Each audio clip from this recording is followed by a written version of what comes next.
Now to the conversation with a man of God that I'm privileged to have in my life as well. He's one of the men that don't make noise, but when they speak, you know that indeed God has spoken. And then, they bring some dynamism. And I always say that a man of God who does not only take the calling, but then adds to it by seeking knowledge, getting educated, is one that I really have a lot of respect for. Ladies and gentlemen, Apostle Bernard, who's a free entry, is joining me. Now, he is based in the United Kingdom. He's got a church in Coventry in the UK. And one of the things that the man's ministry is anchored on is faith and the authority of the believer. Is one of the things that anytime I see him, we're talking about leadership, we're talking about faith, we're talking about what a believer should do that a believer is missing out on. And he is the senior pastor of Faithway Global Ministries in Coventry, UK. Apostle, good morning. Good morning, sir. Nice to have you again. Nice to see you again. Absolutely. Wonderful. You look always fantastic. Thank you. But this suit, I'll take it before you leave. No, I bought a new one for you. You got a new one at home. Oh, fantastic. Yeah, fantastic. Yes. It's nice to have you in Ghana once again. And Thank every you, sir. Absolutely. I keep saying that anytime you come, the conversation is about leadership, transforming our minds, believers taking their rightful place. And just to add, he's authored about 10 books already, so the man knows what he's about. But are we getting the correct perception of what faith is? Wow. Thank you, GH1, and thank you for inviting me again, sir. It's an honor. Yes, I think yesterday I was with Joy News, and I was sharing about faith. That one of the most important things lacking in the world, not just even in Africa here, is faith. All over the world, people are depressed economically, socially, and a lot of things, health-wise. Yeah. So faith plays a major role, and a lot of people are fighting for their faith now. As we speak now, many people are lying in the hospital bed. Yesterday we were driving, and we got to a place called the military. Ministries. Yes. And a car, a Land Cruiser, hit a motorbike. And the lady who was at the back of the rider flew on high on top of the rider. Wow. Without a helmet. And the lady drops on the floor. Possibly, if she can make it, it's in the faith of God. So, but the lady possibly might have told the family, I'm going to work, going to the market. Yeah. So we need faith. And faith is the cornerstone of our existence. Whether you're a believer, the Hindus, the atheists, the Buddhists, the agnostics, everyone, unbelievers. One thing in my research, I came to understand, even a man who doesn't know God still holds on to something. So faith is the key. And without faith, it's impossible to live the next day. Wow. It's impossible. And you will go through certain things. From my personal experience, if you don't have faith, you can't overcome. So faith is an anchor. It's an anchor. That quite a number of things revolve around. Yeah. But when it comes to the exhibition of faith, okay, do we have responsibilities that we also have to play? Because I know people say that, okay, my faith, I'm believing that this will work for me, but then I should just sit back and keep believing and everything will work out. When it comes to exhibition of faith, yes, there are components that drive faith. And I always say that faith is inspiration and perspiration. Okay. Faith is what? Inspiration and perspiration. Inspiration. What do I mean? Bible says faith is a substance of things hoped for, the evidence of things not what? Seen. By so the elders obtain a good what? Report. But I also define faith as aligning your spirit man with the divine revelation, inspired by a promise, conveyed by action, and is delivered by what? Conviction. I know it's a big deal. So what do I mean? Let me, in a layman's understanding. Right. Faith is when God bypasses the limit of your mindset and shows you something, revelation. And anytime God appears to a man, he gives him a promise. And that promise must be conveyed by action. Okay. So it doesn't matter how much you pray, how much you fast. If you don't take responsibility, you cannot rise in life. Yeah. And action, you must also have the conviction So faith is not a preference. Faith doesn't change under condition. I'm not serving God because of what he can do. That's what Daniel 3:16, the guy said, King Nebuchadnezzar, we know our God is able but to deliver us. But if he doesn't, we'll still serve him. So we don't serve God, or our faith as believers is not by preference. It's not today the weather is okay, I'm okay. Today is winter. No, it's by conviction. So Abraham was fully convinced, persuaded.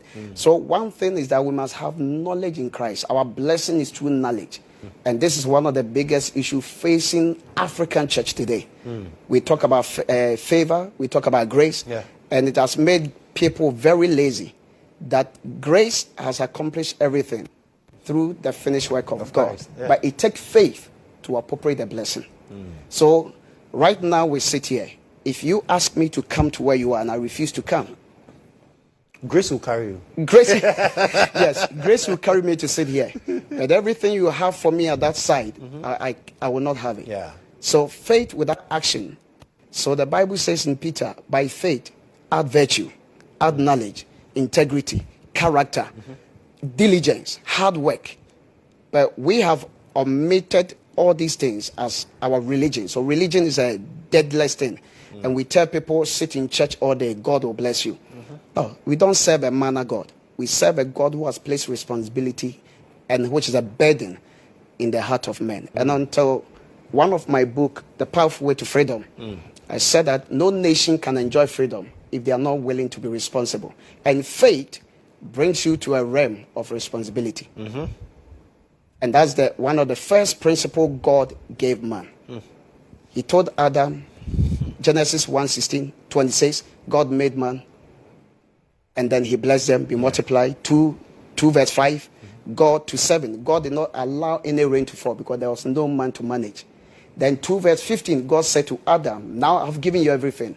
Dress it and what? Keep it. So for any believer, any nation to rise, and I believe everyone watching me live, please, all over the world, it doesn't matter how much. You can be a prayer warrior and die poor. Prayer warrior die with bad health. I have pastor friends who are on medication because they ignore their health. Taking care of what? Their health. So there's a responsibility that faith places on the individual himself. That is if you understand knowledge. Because if you don't have knowledge, how do you? You know, I preach in the Love Chapel, Keneshi, and I was telling them to buy a copy of my books because knowledge will sustain you. You know, knowledge is a key. It's not prayer. It's knowledge. When the people lack knowledge, they become slaves. It's not prayer. There are many people who have never prayed. They are millionaires, billionaires. I have billionaires and millionaires friends. They've never been to church. But sometimes you don't need a principle. You need his principles. So God is a God of principle. And he has placed what? Principles. So, and when we talk of responsibility, Mr. Joshua, my brother, there's what is called two fundamental principles that come in line. The law or the law of responsibility of divinity. Okay. Never forget, please. The law of responsibility of divinity mean God's part as a father and a creator. He has created everything. And it's finished. He blessed man and said, increase. So, and he placed everything man will need. Then he gave us another law. That is the two fundamental keys when we talk of responsibility. The law of responsibility of humanity. The law of what? Responsibility of humanity. What does it mean? I have paid your fees. Go to university. Now the choice to study is you. So your failure or success can be predicted based on the choices you make. So God says, I have blessed you.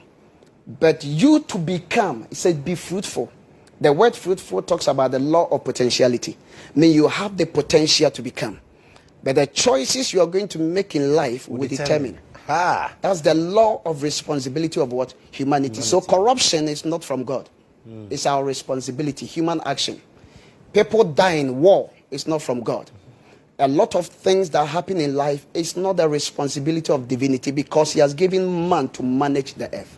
That's what the law of management and dominion comes in. Interesting. And until we get this as Africa, the whole continent of Africa, sir, it's going to be very hard. Very, very important. But this book I have here, The Authority of Kingdom Faith. Talk to me about this. Oh, wow. By God's grace, God has blessed me with a lot of books, nearly 10 books. I'm about to launch one of my favorite books, The Leadership Mindset and The Pathway to Freedom. But this particular book took me over 16 years to write. Wow. Yeah. In 2006, I started to write this book, and the Holy Spirit said to me, it's not time. I didn't know why, but the word I heard is not time. And I will share a few testimonies. In 2001, I had finished football training in Italy. And the next day, I could not wake up from my bed. My parents rushed me to the hospital, and I was told I have a spinal cord condition linking to my sacrum. You know, when you are sick, you even discover a few things. Yeah. It's the first time I discovered a bone in our body called sacrum. So they said I have a spinal cord condition, which my spinal cord is broken. So I stopped football, and my dad told me to move to UK to study. So 2001 to 2006, I had a spinal cord condition that was meant to paralyze me and also for me to become impotent. And I remember the last time I sat with my doctor, Dr. Ingram. He said, son, nothing can be done. You're going to live with it for the rest of your life. 2006, I nearly committed suicide. Because I was a young man, left football. The same season, I gave up second year university, my second year. The person that, my mom was sick for nearly 14 years. And the person that said he was going to help me, when I called him, he said, sorry, I can't help you. Wow. I wept like a baby. All hope was gone. I nearly committed suicide, nearly. And in 2006, I was praying in my room, and I felt a hand was holding me, twisting my body, and something just left the body. I felt like a new man. So I went back to the doctors, and I said, I'm okay. And they were like, how? We've just told you all the medical reports are here. Yeah. We can't do nothing. And I said, no. I'm a man of faith. I was praying, and I saw something move out of me. I went back to football again. I started training again, and it was gone. Not only that, I gave up university. Instead of 1 year, you defer for a course for 1 year, or normally 2 years. I deferred the course for 15 years because no financial issues and the conditions I was going through, no hope. My dad had spent a lot of money on my mom, and a whole lot of things were going on. So I had to defer. In fact, the unit took my name out. 15 years. But as I sit here by the mercies of God, I have degrees upon degrees from different universities. A counselor, psychotherapist. I hold masters in leadership now. I hold 3 years bachelor's degree in theology. I'm a Bible scholar. I'm having diploma in business skills with the HR personnel. I'm a qualified coach and mentor. What more can I have? I've just written my proposal for my PhD in leadership and education. A man that had no one, who gave up on hope. And not only that, I've also had 2 surgeries, successful surgeries. On top of that, I thought things were getting better. God blessed me with a beautiful wife. I got married. And the next day, my mother-in-law passed away. Wow. My wife's mother had come from Italy to UK for a wedding with the whole family, and she died the next day after my wedding, whilst we were going for Thanksgiving service in the morning. So my wedding turns to a burial service. And then the week after, I was refused permanent stay in UK. I became illegal. The week after my mother-in-law passed away. So much negativity. Yeah. And the 3rd week, I was sacked from my job. 8 months, I couldn't pay rent. I was jobless and illegal. By God's grace, through faith, God restored my stay. And then I thought things were getting better. I started working, and guess what? I started feeling a couple of things in my body, and I went for a checkup, and they said you've got a kidney failure. People who know what I've been through, they know my story, and I've got medical, results. On my phone now, if I log into my NHS, everything is there. I've got proofs. Because sometimes people feel like, how? Yeah. All these things you've been through and you are still like this, how possible? But the Bible says, many are the afflictions of the righteous, but the Lord delivers them out of them all. All. And kidney, when the doctor said to me, I said, come again. What do you mean? I said, yes, you've had kidney failure for a while now. That's why you're going through all the twitching, everything. And I was dying. I felt I was dying. I knew I was dying. I was losing power. I had 3 dreams I was dead. And then they gave me a kidney specialist. And I was meant to be on dialysis. Yeah. So I was going in every week. And Dr. Stern and some of the Ghanaian nurses saw me on the 5th floor. You know, every hospital, you know, in this country, you have the top. Yeah. When you are heading to death. Then you know where... That's it. I was on the 5th floor, meaning that's serious. To be on dialysis. And I remember I walked there, and people who knew me, who know me as a pastor, they're like, Apostle, why are you here? What are you doing here? And I had to use wisdom. Said, I came to meet a doctor. To cut the story short, I was going in for checkup, and one day that I was lying down, the doctors were checking on me, and the doctor said, we just received a fax. Your kidneys have started working. Ha. And the doctor said, you're a strange man. And I said, doctor, I told you last time I came, I'm not dying. And you asked me why. And I said, because I'm ordained by God to fulfill assignment. And I can't die before my time. And Dr. Stein looked at me. He says, I've met so many people, but you are strange. And now, medically, by God's grace, this is me. 3 years of kidney failure without dialysis. And the day I walk in that dialysis ward, I prophesied that this is not my place. I'm not coming back. And this is all hinged on you exhibiting that kingdom faith, that authority that you have. Yes. So if we are able to exhibit same, perhaps a lot of things happening to us will not happen. Not necessary. Because sometime, like I said, 2006 is when I started writing. Yeah. The title was Authenticity of Faith. But the Lord said to me, it's not time. So when you're a believer, it doesn't exempt you from troubles. Yes. Sometimes God will purposely allow you to go through to build you. To build it. So sometimes you have to go through the water, the rivers, and the fire. Yeah. And I tell people in the book of 2 Timothy 2 verse 20, it says, in a great man's house, there are vessels not just of gold, silver, clay. And wood. Yeah. If you go through in the hands of God, through consecration, you become useful. So every man you meet in life has 4 characters. You are either a wood. What happened to wood when it goes through fire? It burns down. Clay, when even it's hot, it cracks. Silver, melt. Gold, phew, because it's been refined. So your strength in God and your level of faith and your relationship with God determines your strength in life. And the test of life will test you. Your foundation will be tested. And how much of faith you build in God will determine how much you stand. Been pastoring for nearly 2 decades. I've seen many things. Yeah. I've seen pastors who have closed churches, pastors who couldn't deal with their marriage, they couldn't stand the test of marriage. Whole lot of sicknesses that would have killed me has killed many. So God will not necessarily say you are Mr. Joshua, I love you. You're exempt. You're exempt. But it is faith that carries you through. Faith. Faith. So faith is courage in the absence of proof. Faith is what? Courage in the absence of. Sometimes God will speak and there is no proof. For me to sit here and people look at me, there were many years in UK, 2 years, people who know my story. I couldn't get food to eat. I'll call my family here in Ghana to send me money. And some people that knew me used to mock me. Yeah. I remember years back, I told a lady I like her, and she told my friend, this poor Ben, what am I doing with him?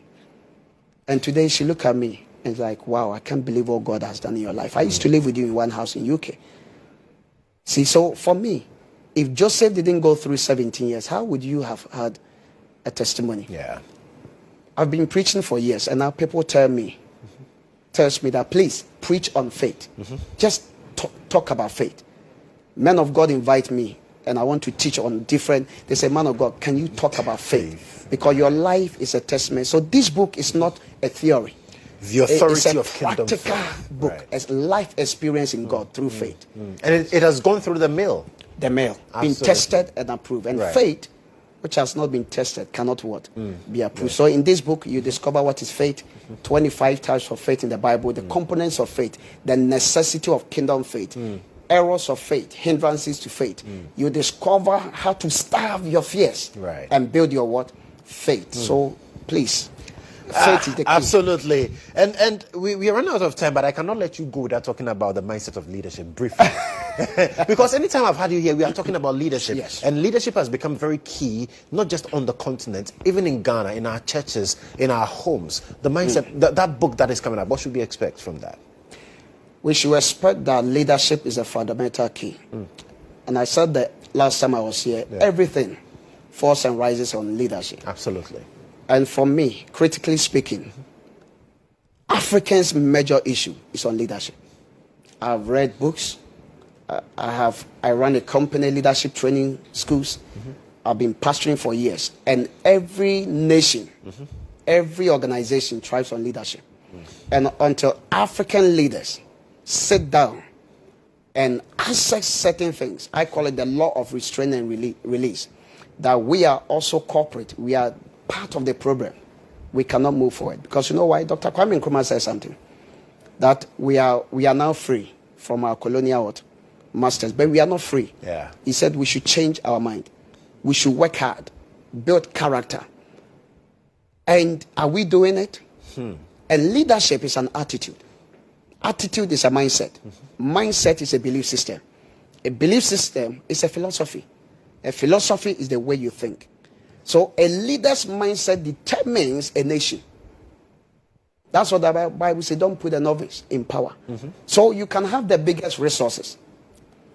Everything, human capital, money. But if the leader's mind is bad, nothing will work. And for me, I stand to say again, until we have a president, and the leaders who will introduce leadership as part of our curriculum, we still have a long way to go. Because you've been saying this for a long time. Yes, it's a burden because we have a lot of African leaders in parliament today.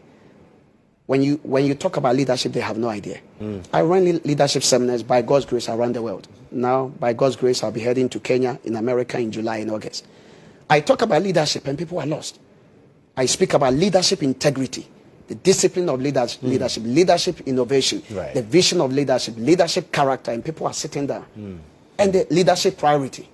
And people don't even know. And all of this are contained in the book. They are in the book. But Pastor, when is it coming out? And how can we get your books? Yes, it's on print. So hopefully next 2 weeks. Right. Yes, it's coming out. Yeah, it's on print at the minute. Right. So leadership is a key. And until you build a leadership mindset, sir, corruption, what is it? It's a disease. And it can only be stopped by what? Mindset. Right. Until a leader or leaders sit down and say, you know what? We are eating the future of our generation. We are destroying. Look, Mr. Joshua. I was listening to you and also the debate, I think, on Joy about this water bodies or what is happening in Ghana now by the Chinese. Any man. Illegal mining and how it's affecting our illegal mining and how it's affecting our water bodies. Any man, any mind with a right conscience would never sell its nation for money. Any leader with the right conscience will never sell a nation for what? Money. And this is political. There are governmental leaders who are into mining, making money. But a true leader will always look at Singapore, Malaysia. I've read the whole book on Lee Kuan Yew, on Singapore, from third word to first word. How this guy aggressively turned a whole nation from third word to first. Why? Mindset. He eradicated all the corrupt leaders. And today, look at Singapore, the fifth richest and powerful in terms of economy, even Malaysia. Why can't we do the same? It's our mindset. When you sit down with a white man and a black man, most of the time, the only difference is this mindset. Absolutely. We do things backwards. They do things forward. And it's not because we are not. Black people, we are very knowledgeable. But greed and wickedness has embedded the mind of a black man. And I say this again, no leader will sell his conscience because the leadership integrity is that a leader will always preserve, a true leader will always preserve his values. A leader will always what? Even sacrificing his best friend to keep his values and principles. And that's what Africa needs. It's all leadership. If the top gets it right, everything will follow. Yes. All the police on the road taking bribes. You see a motorbike, cars, they stop you. They just say, please, you give them money, you go away. Why? But if there is discipline from the top, if all the administration of President Mahama knows that if I mess up, I'm in trouble. Sir, nobody will try. So it's a good thing that the president has said that he will not shield anybody. If you are found culpable, you are on your own. The question is it practical or theory? That's the question we need to. Is it practical? It's easy to say as a pastor, I will not take church coffer, money from the church coffer, but who knows if I'm doing it? So for me, I believe in self-discipline. Right. Self-discipline, I impose laws and principles without compromise. Even when no one is watching. Yeah. I sat down, spoke with an MP. How many years now? 3 years, 4 years, 5 years, almost 3 times. And he told me face to face, says, man of God, corruption is impossible to fight on our nation because we are part of it. So we need leaders, not politicians. Right. And until we, Africa can change. It will take years, but we need to start from somewhere. And the laws, a nation without laws is heading nowhere. Absolutely. And we must start from the leaders. If I become a president, oh my God, and I pray one day, or to become an advisor to presidents, I've always prayed. Even the way we do church, Monday to Sunday, sit in church for 6 hours. Yeah. What are the laws governing even freedom of worship? The noise people make, I won't say the place I'm living now, but there is a church behind where I live. I can't sleep at night. Yeah. They don't even know. This is a nation that don't even know that people go to work at night. Some have come to sleep. So we can't make noise at this time. How do we? The mindset. The mindset. You go to Europe. Recently, a pastor friend asked me for money. I didn't give him. You know why? He's always in the market preaching. And I said to him, it's good. But find a job. Add a job to it. You can't preach on a bus in UK. It's not because they don't love God, because there are systems. There are systems in place. You can't make noise in your house when someone has come back from night shift sleeping. Systems are there. You respect people. But here we do things anyhow. I think we need like 3 hours to just talk about this. But unfortunately, we need to go. But Apostle, this is your camera. Your final words to the people of Ghana. My final words is that I want to say to all believers and everyone in life who has lost hope that with God, all things are what? Possible. If you don't know anyone in life, I'm a living testament of God's glory. A man that lost all hope in life, financially, health-wise, everything. My condition shows impossibility. Today, I'm the one speaking to you. And my prayer to our Father, President Mahama, is that the young people need you.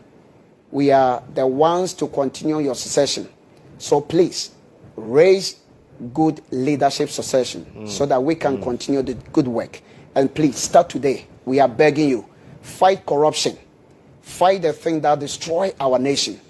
And also, please, build and also tend to the young people who are lost and who don't have hope, traveling on the sea through the desert to Europe. Please, we can stop it and we must start from somewhere. So may the Lord bless you for having me. And thank you so much, sir. Apostle Bernard Owusu Efriye Enchi. Thank you, sir. God bless you so much for coming. God bless you. And it's always a pleasure seeing this man of God. I really have so much respect for him. And good morning to you, Betty.